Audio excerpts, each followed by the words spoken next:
এটি একটি ছোট্ট সিংহর বাচ্চা, মরে যাওয়ার পর এভাবেই রেখে দেওয়া হয়েছে।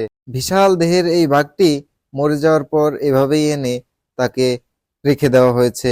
এখানে যে প্রাণীগুলা রয়েছে সব প্রাণীগুলাই মৃত, একটিও জীবিত নেই।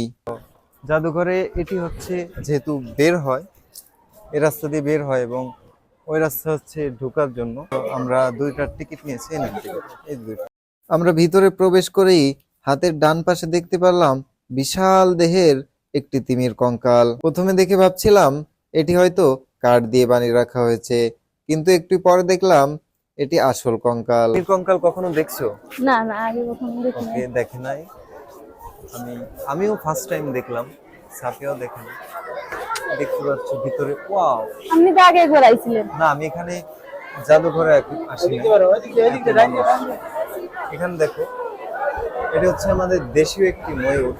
ময়ূরটিকে দেখে মনে হচ্ছে একেবারেই জীবন্ত, কিন্তু এটা আসলেই মৃত একটি প্রাণী। এবং হাঁসটিকে দেখে মনে হচ্ছে হাঁসটি দাঁড়িয়ে আছে। তার একটু পাশেই রয়েছে ব্লু অ্যান্ড গোল্ড ম্যাকাও। এই পাখিটি অনেকেরই শখের পাখি।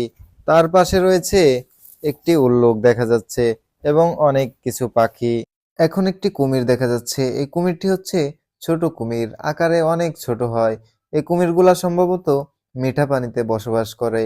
এখন যে মোরগটি দেখা যাচ্ছে এটি হচ্ছে আমাদের দেশীয় একটি মোরগ। আর তার পাশে রয়েছে, এটি সম্ভবত পাকিস্তানের জাতীয় পাখি, চোখার পাখি বলা হয়। তার পাশে রয়েছে বিশাল দেহের একটি রয়্যাল বেঙ্গল টাইগার। টাইগারটিকে দেখে মোটেও আন্দাজ করতে পারছেন না যে কত বড়, তবে এই টাইগারটির দৈর্ঘ্য প্রায় 6 ফুট লম্বা হবে। আমি আমার জীবনেও এত বড় বাঘ দেখি নাই। এখানে যে সাপটি দেখা যাচ্ছে এটি হচ্ছে দাঁড়ার সাপ বলে। এই সাপকে নিয়ে মিথ্যা কিছু কথা আছে যে এই সাপের নাকি লেজে বিষ থাকে। আসলে এটি সম্পূর্ণ বানোয়াট কথা। এই হরিণটার বাচ্চাকে দেখে মনে হচ্ছে সে জন্ম নেওয়ার কয়েকদিনের মাথায় মরে গিয়েছে। তারই পাশে রয়েছে একটি কুমিরের বাচ্চা।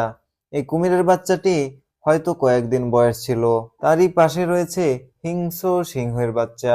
মরে যাওয়ার পর বাচ্চাদের এনে এখানে সংগ্রহ করে রাখা হয়েছে। এখানে সব মৃত দেহ পড়ে আছে। অবশ্যই এরা এভাবেই থাকবে, কতদিন থাকবে সেটা জানি না।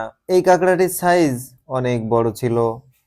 এখন দেখা যাচ্ছে এটি বিশাল বড় একটি জিরাফের কঙ্কাল।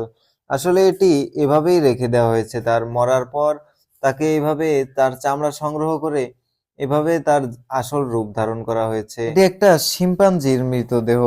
তাকে দেখে মনে হচ্ছে সে যেন তার বাচ্চাটিকে আগলে রেখেছে। এখানে কিছু হরিণ অথবা অনেকগুলা প্রাণীর মাথা রয়েছে।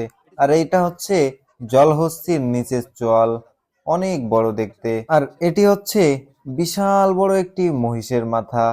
এবং এখানে আরো অনেকগুলা প্রাণীর মাথা এবং দেহর অবশিষ্ট অংশ রয়েছে। আমরা জাদুঘরে এসে দেখতে পারলাম প্রাণী আমাদের মাঝে এত প্রাণী ছিল, সব প্রাণীগুলা এই সব মানে এর ভিতর থেকে ম্যাক্সিমাম প্রাণীগুলাই বিলুপ্ত হয়ে গেছে আমাদের দেশ থেকে। সো আমরা পশু প্রাণীদের ভালোবাসতে শিখি।